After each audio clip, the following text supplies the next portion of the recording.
Study IQ IAS, अब तैयारी हुई अफोर्डेबल।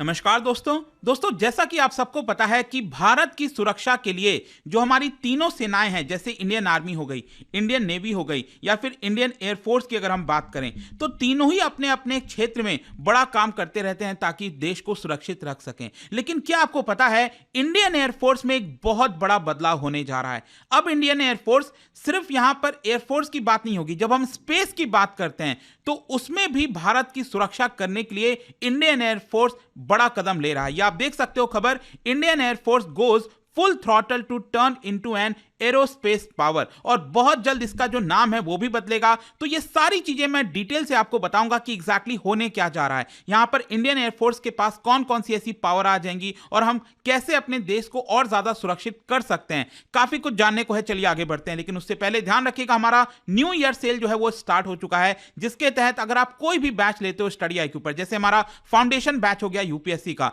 जिसमें आपको प्रीलिम्स, मेंस, इंटरव्यू पूरी तैयारी कराई जाती है। इसके अंदर आपको लाइव क्लासेस, पर्सनल मेंटर आपको दिए जाते हैं। यहां पर टेस्ट सीरीज होता है। कुछ भी और लेने की आपको आवश्यकता नहीं पड़ेगी। सिंपली हमारे वेबसाइट ऐप पर जाइए या फिर कमेंट सेक्शन में सभी के लिंक दिए हैं और यूज करिए कोड अंकित लाइव, ताकि आपको मैक्सिमम डिस्काउंट मिल जाए। और ध्यान रखिएगा, इसमें आप चाहे प्रीलिम्स का बैच लेना चाहें 2024 के लिए SIP प्लस, या फिर जो बाकी के एग्जाम्स होगा IB, CSIR, सभी पर ये जो ऑफर है वो वैलिड है, वो आप ले सकते हैं बाय यूजिंग दिस कोड। और इसके अलावा अगर आप MCQs अटेम्प्ट करना चाहते हैं तो मेरे इंस्टा पेज पर जाइए, वहां पर स्टोरीज में जितने भी MCQs हैं उसको आप अटेम्प्ट कर पाएंगे। चलिए शुरुआत करते हैं और सबसे पहले ये देखते हैं कि एग्जैक्टली क्या होने जा रहा है, हो क्या रहा है, क्यों हम इसकी चर्चा कर रहे हैं। देखिए, इंडियन एयरफोर्स बहुत जल्द, इसका जो नाम है वो आप देख सकते हो, IASF, that is Indian air and space force, ये बन जाएगा। मतलब कि यहां पर एक बड़ा ट्रांसफॉर्मेशन होगा इंडियन एयरफोर्स के अंदर, ताकि जो एरोस्पेस डोमेन की जब हम बात करते हैं उसके अंदर जो कैपेबिलिटीज चाहिए वो इंडियन एयरफोर्स के पास आ जाएगी। यहां पर बताया जा रहा है कि इंडियन एयरफोर्स ने एक डिटेल्ड प्रपोजल जो है सरकार को भेज दिया है, ताकि उनका जो नाम है वो चेंज किया जा सके। और ये सारी चीजें कहीं ना कहीं यहां पर जो प्लानिंग की गई है, जैसे एयर एंड स्पेस कंटिन्यूम हो गया या फिर स्पेस विजन 2047 हो गया, इसके बारे में भी मैं आपको बताऊंगा ये स्पेस विजन 2047 है क्या। तो उन सभी चीजों के तहत ये जो ट्रांसफॉर्मेशन है वो किया जा रहा है। इसके साथ साथ आपको यह भी समझना है कि इंडियन एयरफोर्स यहां पर लंबे समय से कोशिश कर रहा था कि जो स्पेस में उसका पोटेंशियल है उसको एक्सप्लॉइट किया जाए, उसको देखने की कोशिश की जाए कि कैसे इंडियन एयरफोर्स को स्पेस में भी पावर मिल सके। इनफैक्ट यहां पर बताया यह जा रहा है कि जो करंट फोकस है अभी इंडियन एयरफोर्स का, जैसे इंटेलिजेंस हो गया, सर्विलेंस हो गया, कम्युनिकेशन हो गया, नेविगेशन कैपेबिलिटीज हो गया, इन सब से भी बियॉन्ड जाकर इंडियन एयरफोर्स के पास पावर आएगी। और कहीं ना कहीं इसी की वजह से बहुत जल्द जो प्रपोजल है वो सरकार के द्वारा क्लियर किया जाएगा, ऐसा बताया जा रहा है। अब देखिए यहां पर होने क्या जा रहा है, यहां पर इंडियन एयरफोर्स क्या करेगा, बाकी के जो एजेंसीज हैं उनके साथ कोलैबोरेट करेगा। जैसे कि फॉर एग्जांपल इसरो हो गया, DRDO हो गया, इन स्पेस हो गया, और कई सारे जो प्राइवेट इंडस्ट्री है उनके साथ मिलकर कोलैबोरेट करेगा, ताकि उसकी जो कैपेबिलिटी है वो डेवलप हो सके स्पेस रिलेटेड टेक्नोलॉजीज में। क्योंकि अगर इंडियन एयरफोर्स चाहता है कि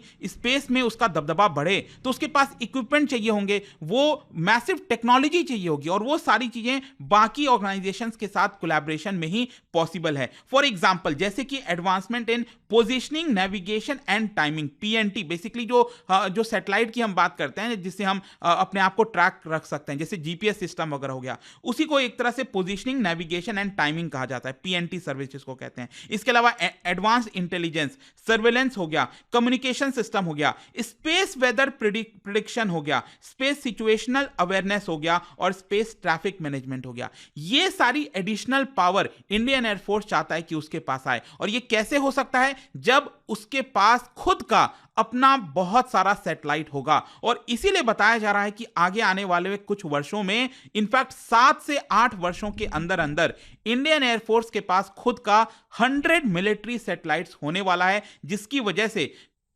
उसको अब स्पेस के अंदर कई सारी पावर मिल सकेगी। इनफैक्ट बताया जा रहा है इसमें प्राइवेट सेक्टर का बहुत इंपॉर्टेंट रोल होगा। इसके अलावा आप देख सकते हो यहां पर जो डिफेंस स्पेस एजेंसी है, दैट इज तीनों ही सेना के जो पर्सनल है वो इसके अंदर शामिल है। देखो, डिफेंस स्पेस एजेंसी मैं आपको बता दूं 2019 में इसको एस्टैब्लिश किया गया था और बेसिकली इसका जो हेडक्वार्टर है वो बेंगलुरु में है, कर्नाटक के अंदर। और इसके अंदर जो इंडियन एयरफोर्स, नेवी और आर्मी तीनों को ही पर्सनल आपको देखने को मिलेंगे। तो इसको भी बताया जा रहा है कि फुल फ्लेज स्पेस कमांड के तौर पर इवॉल्व किया जाएगा डिफेंस स्पेस एजेंसी को। इसके साथ साथ एक और इंटरेस्टिंग चीज है, व्हाट अबाउट नाविक। देखो, नाविक के बारे में आपने कई बार सुना होगा, लेकिन इसका इस्तेमाल कितना हो पाता है, इसको लेकर क्या आगे चलकर प्लानिंग है, वो मैं आपको बता देता हूं, क्योंकि अल्टीमेटली आपको समझना है कि इंडियन एयरफोर्स जो है वो नाविक का बड़ा इस्तेमाल करने वाली है। देखो, यहां पर जो नाविक है वो ऑलरेडी आर्म्ड फोर्सेस के द्वारा इस्तेमाल किया जाता है, बेसिकली जो मैंने आपको बताया ना, पीएनटी सर्विस के लिए, पोजीशनिंग, नेविगेशन एंड टाइमिंग के लिए। तो यहां पर क्या है कि इसमें बहुत ज्यादा हाई एक्यूरेसी है, मतलब कि नाविक का अगर हमारी मिलिट्री इस्तेमाल करती है तो जीपीएस से भी ज्यादा एक्यूरेसी आपको नाविक में देखने को मिलेगा। लेकिन हां, इसको कंफ्यूज मत कर लेना, जो सिविलियन पर्पस है, जो हम डेली यूज में अगर आप यूज करना चाहोगे तो आपको उतनी एक्यूरेसी नहीं मिलेगी, क्योंकि ज्यादातर इसकी जो कैपेबिलिटी है, जो इसका यूटिलाइजेशन है, वो हमारी जो मिलिट्री है वो ये करने वाली है। और इसके साथ साथ आपको ये भी समझना है कि नाविक आज के डेट में भारत के लिए बहुत इंपॉर्टेंट हो गया था, क्योंकि कारगिल वॉर कोई भी भूल नहीं सकता है। कारगिल वॉर के दौरान अमेरिका ने जीपीएस जो सपोर्ट है वो भारत को देने से मना कर दिया था, आप सोच के देखिए, ठीक है। तो इस तरह के वॉर के समय, अपने आप को प्रोटेक्ट करने के समय, हमारे पास खुद का यहां पर सैटेलाइट होना चाहिए। ऑल्दो अभी अगर आप देखोगे तो जीपीएस का तो काफी बड़ा कवरेज है, पूरे दुनिया में आप जीपीएस का इस्तेमाल कर सकते हैं, लेकिन नाविक का नहीं कर सकते। नाविक क्या है, बेसिकली भारत को पूरा कवर करता है और भारत के इर्द गिर्द चारों तरफ 1500 किलोमीटर तक उसको कवर करता है। लेकिन इसरो के जो चेयरमैन हैं उन्होंने बताया है कि इसको बहुत जल्द 3000 किलोमीटर तक भी इसका जो कवरेज है वो बढ़ाया जाएगा। इसका मतलब हमारे आसपास के जितने भी पड़ोसी देश आते हैं सभी इसके अंदर शामिल हो जाएंगे। अब इसके साथ साथ देखो क्या इंपॉर्टेंट होता है, यहां पर जो ऑफिसर्स हैं, क्योंकि इंडियन एयरफोर्स के जो ऑफिसर्स हैं उनको अभी तक कैसे ट्रेनिंग मिली है, उनको अभी जो ट्रेडिशनली चीजें चलती आ रही थी उन्हीं की ट्रेनिंग दी गई है। लेकिन अब यहां पर बताया जा रहा है जो एयरमैन है और जो ऑफिसर्स हैं उनको स्पेस रिलेटेड ट्रेनिंग भी दी जा रही है, ताकि आगे आने वाले फ्यूचर में जब इंडियन एयरफोर्स के पास स्पेस को लेकर भी पावर होगा तो ये जो ऑफिसर्स हैं वो उसको ऑपरेट कर पाएंगे, उसको समझ पाएंगे। और यहां पर सोर्सेस का ये कहना है कि ये जो ट्रांजिशन है एयर टू स्पेस का, मतलब अभी इंडियन एयरफोर्स के पास एयर का ही पावर होता था, हमारे एनवायरनमेंट के अंदर अंदर जो चीजें होती थी, लेकिन अब स्पेस का जो पावर है वो भी इनको मिलने वाला है। अब फाइनली क्वेश्चन यहां पर यह है कि आखिरकार इसकी जरूरत क्या है, मतलब इतने बड़े ट्रांसफॉर्मेशन की क्या जरूरत है। देखो, यहां पर जो चीफ ऑफ एयर स्टाफ हैं वीआर चौधरी जी, उन्होंने एम्फसाइज किया है कि यहां पर जो भारत है उसके पास डिफेंसिव एंड ऑफेंसिव कैपेबिलिटीज होनी चाहिए स्पेस डोमेन के अंदर, क्योंकि अगर हम ऐसा नहीं करेंगे तो जो बाकी के कंट्रीज हैं, जैसे हमारा पड़ोसी देश चाइना हो गया, उसने अपने आप को ऑलरेडी काफी डेवलप कर रखा है स्पेस सेक्टर के अंदर, और कहीं ना कहीं अगर हम इसमें पीछे रह जाते हैं तो यह हमारे लिए काफी बड़ा नेगेटिव हो सकता है। तो हमें ऐसा नहीं होने देना है। और इसीलिए आपको याद होगा 2019 में भी भारत ने एक बड़ा कदम लिया था जब हमने मिशन शक्ति को लॉन्च किया था। देखो, मिशन शक्ति है क्या, जैसे कि मान लो आपको पता है, मैंने आपको बोला वॉर के दौरान सैटेलाइट बहुत इंपॉर्टेंट रोल प्ले करती है। हमें किसी एरिया की जानकारी लेनी है तो वो सब कुछ हमें धरती पर वो सैटेलाइट के माध्यम से मिलता रहता है। लेकिन मान लो जैसे चाइना के साथ युद्ध हो जाता है तो ये जो हमारा सैटेलाइट है वो चाइना क्या करेगा, उसको खत्म करने की कोशिश करेगा, मिसाइल लॉन्च कर देगा ताकि उसको खत्म किया जा सके। और इसीलिए अपने सैटेलाइट को प्रोटेक्ट करने के लिए हमारे पास कैपेबिलिटी होनी चाहिए कि ये जो मिसाइल चाइना छोड़ रहा है उसको हम किल कर सकें, उसको यहां पर डिस्ट्रॉय कर सकें। तो वो जो कैपेबिलिटी है वो भारत ने 2019 में हासिल कर लिया था थ्रू मिशन शक्ति। यहां पर डीआरडीओ ने सक्सेसफुली टेस्ट किया था एंटी सैटेलाइट इंटरसेप्टर मिसाइल, ठीक है, ए सैट जिसको कहा जाता है। तो ये ऑलरेडी कैपेबिलिटी हमारे पास आ चुकी है। इसके साथ साथ ये भी बताया जा रहा है कि आगे आने वाले फ्यूचर में जो रियल बैटल है ना वो आपको स्पेस में देखने को मिलेगा। और स्पेस में भी कहां, धरती से लगभग 20 किलोमीटर से लेकर 100 किलोमीटर के एल्टीट्यूड में, मतलब यहीं पर काफी सारे बैटल्स देखने को मिलेंगे। क्योंकि देखो, माना तो ऐसा ही है कि यहां पर जैसे जैसे टेक्नोलॉजी बढ़ती जा रही है हम उस तरह से एडवांस तो हो रहे हैं, लेकिन उसके बहुत सारी नेगेटिव चीजें हैं और इसी की वजह से यहां पर हमें उसके प्रोटेक्शन के लिए चीजें बनाना जरूरी हो गया है। और इसीलिए आप देखिए इंडियन एयरफोर्स इन सारी चीजों में सही से ऑपरेट कर सके, इसके लिए इंडियन एयरफोर्स यहां पर एडवांस्ड विंग्ड बॉडीज को प्रिपेयर कर रहा है। जैसे कि फॉर एग्जांपल मैं आपको बताता हूं, जैसे बैलिस्टिक मिसाइल हो गया, हाइपरसोनिक मिसाइल हो गया।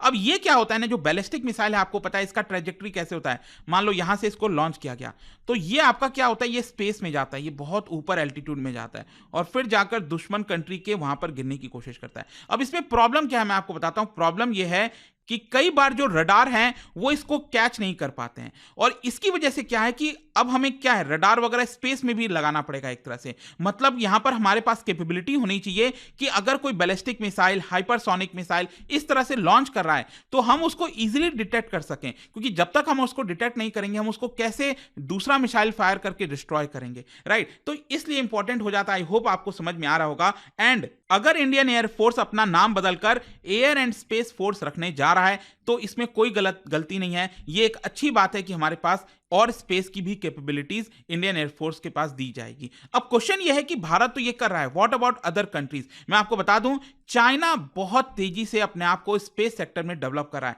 उसने यहां पर जो ए-सेट वेपन्स, मैंने आपको बताया ना, जो मिशन शक्ति भारत ने लॉन्च किया था, वैसा यहां पर जो अपना डेवलपमेंट है उसको लेकर तेजी से बढ़ा रहा है। उसके पास और भी कई सारे इक्विपमेंट आ गए हैं, जैसे हाई पावर्ड लेजर्स हो गए, इलेक्ट्रोमैग्नेटिक पल्स वेपन्स हो गया, जैमर्स हो गया, साइबर वेपन्स हो गया। वो सारे कैपेबिलिटी इस समय चाइना के पास हैं। वहीं अगर आप यूएसए की बात करें, यूके, जापान, फ्रांस, रशिया, उनके पास अपना खुद का अलग से स्पेस कमांड है, विंग्स है विथ इन दी एयरफोर्स। तो हर एक देश कहीं ना कहीं अपने इंडियन मतलब कि अपने एयरफोर्सेस के अंदर इस तरह के डेडिकेटेड विंग को प्रिपेयर कर रहा है ताकि स्पेस को लेकर जो फ्यूचर में जो भी कुछ होगा उससे वो डील कर पाएगा। और इसीलिए बताया जा रहा है कि इंडियन एयरफोर्स के लिए भी यहां पर जरूरी हो गया था अपने आप को ट्रांसफॉर्म करना। इनफैक्ट एक और चीज है, यहां पर बताया जा रहा है कि जो अभी एग्जिस्टिंग हमारा integrated air command and control system है ना, इसको भी चेंज करके, इसको भी इवॉल्व करके इंटीग्रेटेड एयर एंड स्पेस, मतलब अभी तक जितनी भी चीजों में सिर्फ एयर आता था अब ये एयर प्लस स्पेस हो जाएगा।